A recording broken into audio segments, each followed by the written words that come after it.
दोस्तों, आज नाग पंचमी का शुभ दिन है। आज के दिन हम नागों की पूजा करते हैं।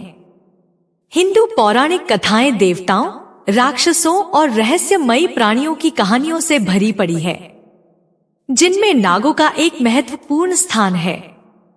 ये सर्प प्राणी हैं, जिन्हें अक्सर मानव और सर्प जैसे रूपों में चित्रित किया जाता है।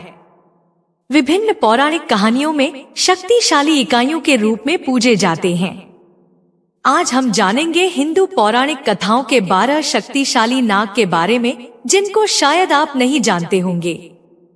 कहानी शुरू करने से पहले आपसे अनुरोध है कि चैनल को सब्सक्राइब करके बेल की घंटी को दबा दीजिए। इससे हमारे वीडियो का नोटिफिकेशन आपको सबसे पहले मिलता है।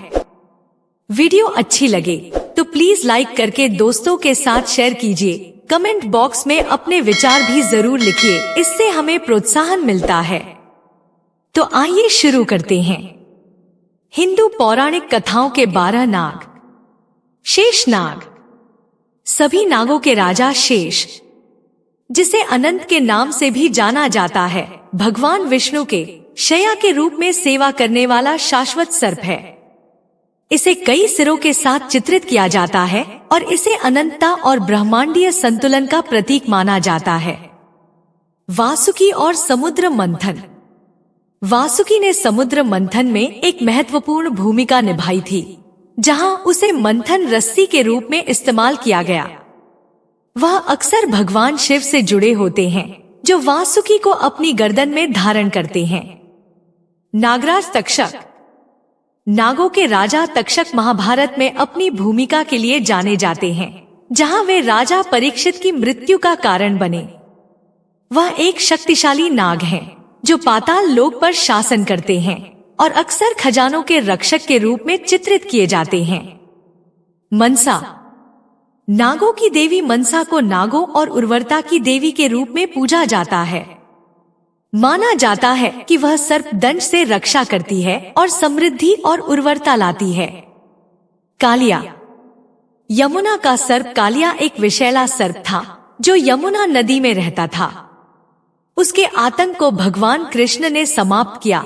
उन्होंने उसके सिरों पर नृत्य किया और उसे नदी से बाहर निकाल दिया। आदि शेष। पहला नाग आदि शेष को आदिम सर्प माना जाता है और शेष से घनिष्ठता से जुड़े होते हैं। माना जाता है कि वह अपने फन पर पृथ्वी को धारण करते हैं और शक्ति और स्थिरता का प्रतीक हैं। उलूपी। अर्जुन की पत्नी उलूपी एक नाग राजकुमारी थी, जिसने अर्जुन, जो पांडवों में से एक थे, उनसे विवाह किया था। उन्होंने अर्जुन को पुनर्जीवित करने में महत्वपूर्ण भूमिका निभाई जब उनके पुत्र बभ्रू वाहन ने उन्हें मार डाला था। पद्मा। नाग राजा पद्म 8 महान नाग राजाओं अर्थात अष्टनागों में से एक हैं। वह अपने ज्ञान के लिए जाने जाते हैं और अक्सर धर्म के प्रसार से जुड़े होते हैं। कर्कोटक। एक प्रतिशोधी नाग। कर्कोटक को नल और दमयंती की कथा में उनकी भूमिका के लिए जाना जाता है, जहां उन्होंने नल को काटा और उनके स्वरूप को बदल दिया। उन्हें विभिन्न पुराणों में एक शक्तिशाली और भयावह सर्प के रूप में भी उल्लेखित किया गया है। शंखपाल। नाग राजकुमार शंखपाल एक और प्रमुख नाग हैं, जो जातक कथाओं में चित्रित किए गए हैं। वह अपनी करुणा के लिए जाने जाते हैं और अक्सर धर्म के रक्षक के रूप में देखे जाते हैं। आस्तिक। नागों के रक्षक आस्तिक एक ब्राह्मण ऋषि और नाग माता के पुत्र थे। वह सर्प सत्र अर्थात सर्प बलिदान को रोकने में अपनी भूमिका के लिए प्रसिद्ध हैं, जो राजा जन्मेजय द्वारा आयोजित किया गया था। इस प्रकार उसने नाग जाति को बचाया था। धृतराष्ट्र। नागराज धृतराष्ट्र, जिन्हें कौरवों के अंधे राजा से भ्रमित नहीं होना चाहिए, वे एक नागों के राजा हैं, जो अपनी अपार शक्ति के लिए जाने जाते हैं और नाग कथाओं में एक प्रमुख व्यक्ति हैं। दोस्तों, मैंने कोशिश की है अपनी जानकारी के हिसाब से 12 नागों के बारे में बताने की।